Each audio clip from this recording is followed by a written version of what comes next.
The home stretch. Sort of. And it is a stretch. There's a lot of ground to cover to get to the final palace. And as I'm sure you can imagine, none of it's particularly inviting and fun. There's a whole bunch of really annoying, ridiculous shit, like this. Blue ghosts. Now, these crystal meth flying eyeball guys are not to be fucked with.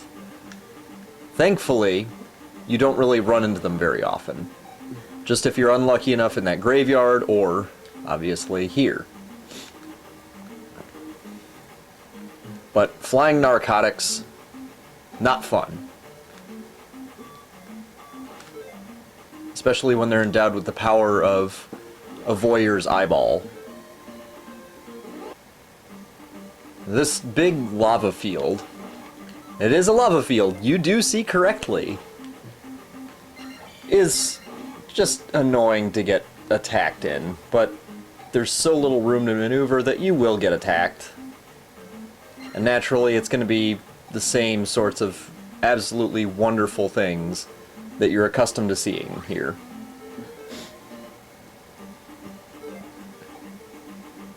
And of course, heaven forbid you actually be able to walk straight to the fucking palace. You actually have to go through these stupid-ass areas that are just there that you have to go through. I noticed well, I didn't, but I've been told I've been saying arbitrary a lot. So I'm trying to avoid that. But the principle is the same, even here. It takes a long-ass fucking time to get to the final palace. Much longer than it really should. I mean, I can understand putting obstacles in your way, you know, that sort of thing. But this is just ridiculous. I mean, it's bad enough to get attacked, but those spots where you have to fight... One thing I will say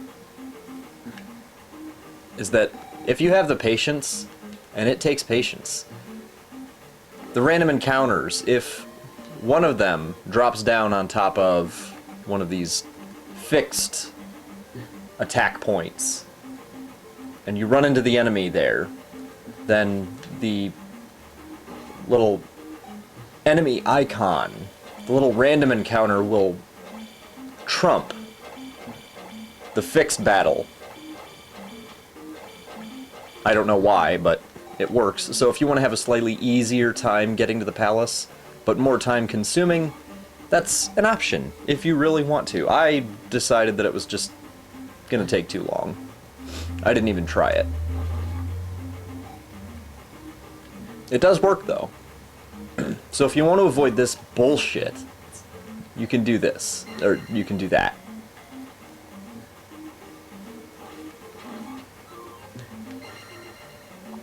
And it's monotonous as hell, as I'm sure you can tell.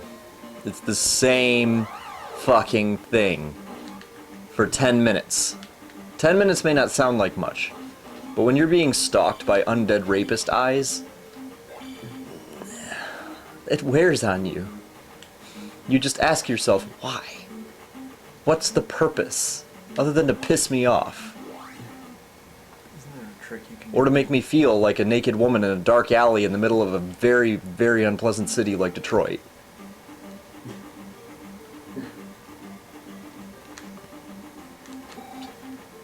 Yes. The caves up here are slightly less aggravating because there's no lava. But the eyeballs, as usual, are your constant companion.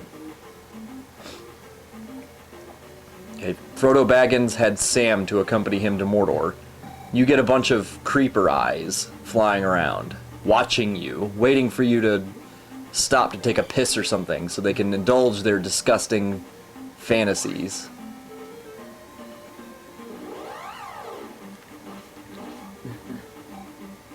Yeah, Frodo doesn't have shit on Link in this game.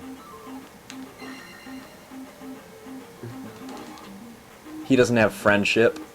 He doesn't have, you know, the Shire and Bilbo and all that other cool stuff waiting for him when he gets done with his adventure? Oh, hell no. No, he has a princess who requires him to do all this to put out. I guess I did try that trick here.